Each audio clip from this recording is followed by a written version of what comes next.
SPY est en train de se resserrer près de ses plus hauts historiques, et j'observe une compression haussière qui se fait de plus en plus forte chaque jour. Voici la situation. SPY a clôturé autour de 687 $ et 73 centimes le 29 décembre, juste un cheveu en dessous de son plus haut historique de clôture de 690 $ et 38 centimes le 24 décembre. Le prix ne cesse de frapper à la porte, mais pas d'éclatement décisif, pour l'instant. Les acheteurs défendent les creux plus élevés, c'est constructif, mais le volume a été modéré, un comportement classique d'attente près des records. En d'autres termes, la patience est de mise. Ma ligne rouge clé pour la confirmation, une clôture quotidienne au-dessus de 688 $ et 40 centimes avec un volume en expansion. C'est le feu vert pour la continuation et une potentielle nouvelle jambe de tendance. À l'inverse, une cassure sous environ 684 $ et 95 centimes augmente le risque de repli et ouvre la voie à un retour vers les supports récents. Gardez bien ceci alors à l'esprit. Si on zoome sur la zone de bataille, il y a un plafond important autour de 690 $ et 80 centimes. 691 $. C'est là que le prix a été clairement rejeté et où la résistance des options d'achat s'accumule. Une acceptation au-dessus de cette bande, du temps réel passé, pas seulement une mèche, serait le carburant de l'élan.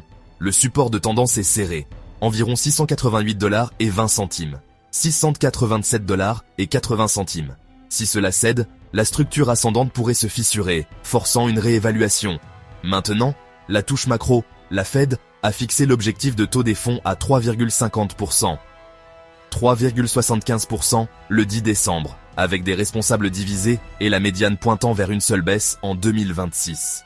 Cette incertitude, plus les craintes liées à la domination de l'IA et les inquiétudes sur les valorisations, expliquent les mouvements hachés.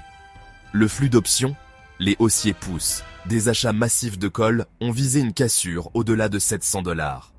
Les calls à 700 $ menant récemment l'intérêt ouvert jusqu'à fin décembre.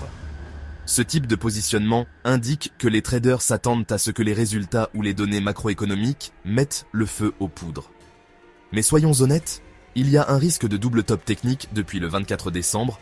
Un modèle a même signalé une potentielle baisse de 9% vers la zone des 625 $ en quelques semaines. Ce n'est pas une prédiction, c'est un scénario de risque. Important, il y a un support de volume près de 681 $ et 43 centimes qui pourrait agir comme une première zone de rebond si les vendeurs testent le plancher. Qu'en est-il de 2026 ?